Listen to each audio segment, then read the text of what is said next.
One. Hello, this is Paul Uhrig again, and welcome to Mark My Words, a podcast series offering a glimpse into alternative paradigms hiding just beneath the surface of everyday life, where our first question of the day is always, what if? And I guess we better get started with this. This relates us to a continuation of marginalization and Mark's book, Marginalized. I'm here with Mark Cornelius once again, and we are going to discuss something as critical thinkers. How can we find ways to establish common ground in our relationships? Mark, I'm going to pass this over to you. That's a grand question because we've spoken about some things in terms of common ground in the past when we've spoken about some of your other books, but this one in particular really kind of takes a much more detailed approach to how we form perceptions and how we seem to marginalize those that either agree or disagree with us. It all depends on the scenario, I'm sure, but Mark, take the helm over here. Well, thank you, Paul. And I'm just making sure as I press buttons here that things are showing up. So the book cover Marginalized should be up there now. It is. Okay. So I'm going to take that off for a second and I'm going to put up another thing to look at because this is important. So a question to you based on a teaser. Can you read that? Yes, as a matter of fact, I can see what is the worst marginalizer of all. Who is the Who worst? is the, sorry, I misread that. Who Yeah. is the worst marginalizer of all? Okay. And the reason I ask that is in especially what's going on these days with societal changes, with political pundencies, with everything going on, everyone is frustrated. And I mean, to a person, I talked to lots of people. There's no one who is not frustrated with what other people are doing, right? Very true. So I am just posing this, and I don't want an answer yet.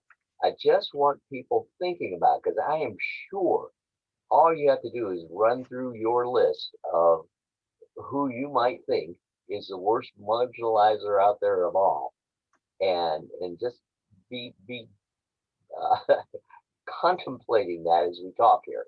So I'm gonna take that off for a minute, and I'm just going to share with you a personal experience because I think that this is a huge one to share.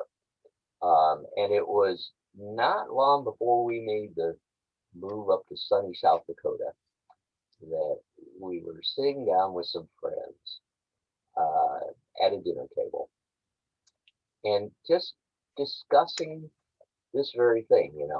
Look at all the stuff that's going on. One of the people sitting at the table was a pretty staunch conservative. The other was a pretty staunch, I don't know if you would call her liberal, but she had a very pronounced opinion about women's rights and particularly about abortion rights. So her opinion is the woman has complete and utter rule and authority over what happens to the child in the womb. And if they want to abort it, that is their choice because they're the carrier. You know, uh, I have a little bit different experience with that, and I'll share a little bit about that. But we went back and forth about, I was trying to listen. I was trying to practice my listening skills. Say anything stupid, Mark, which I can do. I'm capable of that. But just listening to her approach and very fair arguments about the fact that there's risk involved, there's social issues involved, there's child rearing involved, there's the fact, is there a actual father in the picture? all of those things. And, what is the ratio of, those people who actually don't have a father in the situation. Everyone talks about that, and really trying to apply some critical thinking uh, approach to it. So I was asking her questions, and I say, well, what rights do you think the father or other people have? And what about, and I asked the dangerous question, what about the rights of the unborn child? This all frustrated her, and she came back with a reply. Mark, you as a man have no concept or right to be able to make decisions or understand what it is to be a woman carrying a child and carry it to birth and beyond. Wow. you know, I think you might have been a little marginalized right there. I think I was. Now, Categorized and marginalized. I didn't say it, and I even then shared a story with her. And I said, and I won't name names, and I'll just tell you that I said, let me tell you a little story about what happened to me 40 years ago when a friend of our family, a lady who we had come to respect very highly, was date raped and became pregnant. Uh, she was very, very distraught. And this was back in the days. If you can travel back in your minds, I know maybe some people who listen to this won't be able to go back that far. There was not the infrastructure of support that there is now for unwed mothers. There was just, tough it out or, have the baby or don't, and then now there's just so many social programs to help women through that turmoil if they are, not wed or some other things happen. Regardless, she came to us and asked for help. My wife and and I was, we really, really prayed about it, and we're trying to figure out what we could do.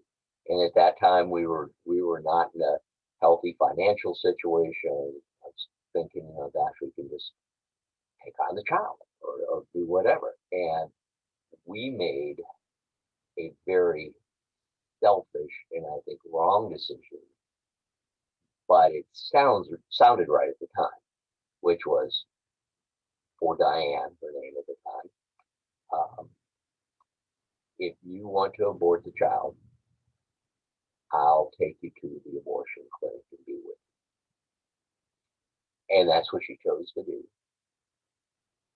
And Paul, that was the absolute worst experience of my life at that time and beyond. It tortured me because of my belief in the sanctity of any life, of all life, not the convenience of life, not the convenience of what it means for the mom or the dad or the child, for all life. And getting that across to people is a hard thing.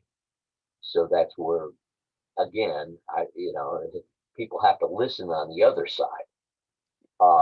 So I shared, I spilled my guts out about it, and I had to confess that, and I see myself as a participant in a very, there's no other way to say it. To me, I was a participant in a murder, and it was that powerful to me. So I was not. Excuse me, somebody's calling, and I can't. There we go. I can't tell you how hard that was, but I shared that right there at the table. She came right back. I just said, I'm sure that was a terrible situation for you, but you still don't have the right as a man to make the decision for a woman. Went right back to the platform. Didn't understand the underpinnings of that, in my belief. So and I understand. I couldn't, there was nothing else to be said that would re reorient the conversation.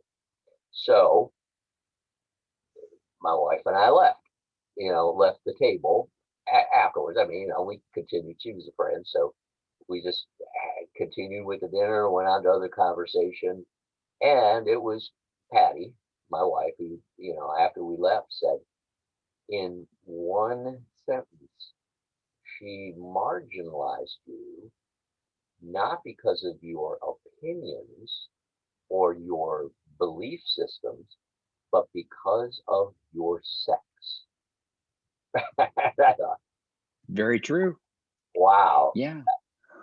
And you were not able to unmarginalize, if you will, or even have the listening power on the other side of the conversation be received as something that you were trying to express from yourself. The principle was still going to be going on with the present argument, which brings up that question about any kind of marginalizing situation in the moment. Is there anything that you can do to, or that you believe that you can do to help really change anything in the situation Well, within that moment? Because as you mentioned, the principle was still being presented. You listened well, and yet your experience brought you to be able to express something that is far different from what that person had said, and the result of that was the response was still that marginalized thing that came up at the top about your maleness yeah. and about your inability to understand, which is kind of Exactly. rugged. And, honestly, uh, I realized at the time I wasn't going to be able to do anything in that moment. Now, that being said, it shaped a couple of things that I wanted to make sure I was doing from that point forward, not just in looking at other people's methods of marginalizing, but looking at my own. And that's a real key indicator. I can be just as bad a marginalizer or worse than anyone else. So I know now, and I have to continue to practice this and remind myself that I have to think critically when having discussions with people, and I need to listen to their point of view very carefully and encourage listening. It's not always going to happen. People aren't going to listen. They're going to get on. People do. We get on our soapboxes. But if we can encourage a listening environment, at least we can understand, be sensitive to where the other person's coming from, and then try to, from there, explore alternatives. Um, so am I always the one being marginalized? No, I do it too. And what causes me and them to want to act as a marginalizer in the first place? So I've got to be thinking about that. And then in solutions, I need to know who they are. I need to listen very carefully to where, their background is. And I was listening to what she was saying, and yeah, what I got mostly was her positions based on her experiences with other people who had shared opinions and their voice of dissent on abortion or right to life rights. So it was mostly based from everything I could determine on a position because of dialogue, not a personal experience with with any kind of a abortion or anything like that, or a harsh situation. Still, knowing that and understanding that goes a long way in diffusing the weapon of marginalization. Because if I can listen to them and understand them and feed back to them what I hear them saying, a lot of times it will reshape the conversation. And then the other part of the solution is to seek a higher ground. In that particular case, it's not about what I believe, and it's not about what she believes. It's what can we do to help the family unit, and especially the unborn fetus, to enjoy or at least have the opportunity to experience that that life, that sanctity, as I call it, of life.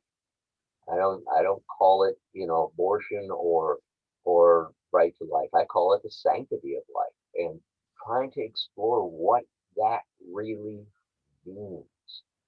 So that's where I would go with it. Um, Marginalization does not have to be a two-way street where two people are coming from opposite positions. It should, however, be an intersection where there's an opportunity for relationship to develop and present itself. I think you've first of all, the point that I'm hearing when I'm listening, the part perked up an ear that, to me, when you were telling your story, I could also see that the person who was listening, or the response of the person, had really nothing to do with your story as much as it was with her prejudged opinion of you as a male versus the rights of a female. Yeah, So there was nothing that at that point that was going to be solved from that standpoint, as much as you're sharing a story and showing where your experience and your life had taken you to a point where you were able to formulate an opinion based on your own personal experiences and your personal uh, communication with others. And so that's really interesting. I know that this is going to be something we're going to need to continue on with. Unfortunately, we're kind of running against the clock. I And was so, worried. yeah, Going to, I'm getting back to the question: who is the worst marginalizer of all? Paul? well, in my opinion, at this point, because of what was there, uh, yourself, as well as whoever this person was, it's the one who. Oh, I love that. That's exactly right. Yeah, And in order to make any kind of a decision among there, of course, many times our opinions or our whatever our prejudices might be create the other responses that occur naturally from someone else's opinions and someone else's prejudices. I And hold no so grudge against or bear no ill will against our friend. I have to be very sensitive to the fact that I can do equal damage to others by applying my sense of propriety without us coming to that intersection and trying to develop a relationship. I So agree. And of course, you mentioned this quite strongly in the book Marginalized. I noticed that you've popped some solutions up there. Would you like to review that? And then I would love for you to pop up your communication and how you can get your contact information and everything like that, and how folks can get in touch with you. absolutely. Um, a word that I'm going to throw out there that people will not be familiar with is that one right there, yada, which is a Hebrew word which means knowing intimately. And it goes beyond the idea of understanding. It has everything to do with being so intertwined with others and the relationship you have with others that you understand and not necessarily accept what they say, but have the sensitivity to know where they're coming from and why they're coming from there. So that's huge. Seeking the higher ground, we already talked about that in my in that form. The higher ground that I would like to pursue still with that person is the idea of the sanctity of life. How can we avoid that kind of mix where we're going abortion, no abortion, rights, no rights, who has the right to live? What about the sanctity of life? Who is entitled to that? What do we do about seeking that together? So, Yeah. uh, And that, of course, is a far, like as you mentioned, with higher ground. That is a deeper topic than what you and I as individuals can formulate and get a great answer for without some kind of community spirit that's it's involved. long-term effort, not a Absolutely. fix. So, Well, I love your conclusion over there, Mark. If you don't mind flipping back to that, oh, if you can, sorry, sure. Okay, hold on here.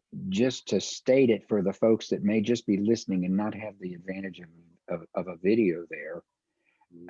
Your That, conclusion. okay. Marginalization does not have to be a two-way street, but it should be an intersection where the opportunity for relationship presents itself. That's a very strong statement, Mark. Well, Well, I hope it's one I can continue to practice, and like a good doctor or dentist or whatever, it's something I have to keep practicing oh, absolutely. Absolutely. It's a work in progress. at working. As you had mentioned, sometimes things take a lot more time than what we as drive-through mentalists kind of we try to find a solution immediately, and that may not always be the case. But and I had interrupted you. Please pop up your contact information Oh, so you that we can can let the interrupt. That would listeners. keep me honest, my friend. Hey, So here's where you can reach us, and look for us in our podcast. You can see that on YouTube, and there's the YouTube header right there. You can also email us at markwrights@gmail.com. When I say us, that's me or Paul or whoever is available. We will help out with responses if you have one. There's a Facebook page for Mark My Words, and a website for rec management if you want to look at the books. So that's that. I will post this on my Facebook site that we just concluded episode 9. Encourage people, and Paul, if you want to do the same, we'll just continue on from there. But I, sh- I shall do so, Mark. try not to marginalize others without first looking in the mirror and making sure well, make sure you are not marginalizing others by looking in the mirror and saying, they're at fault. Remember, I am the worst marginalizer of all, and I am Absolutely. the only one who can do something about it. Absolutely. Well, thank you for your message on all of this, Mark. And once again, the book is Marginalized. And Mark, if you want to take us out of here, that's wonderful. Folks, thanks for listening and watching, and listening being the key on this. Please take us out, Mark. And folks, we'll see y'all next time. Thank you very much, and I will do exactly that.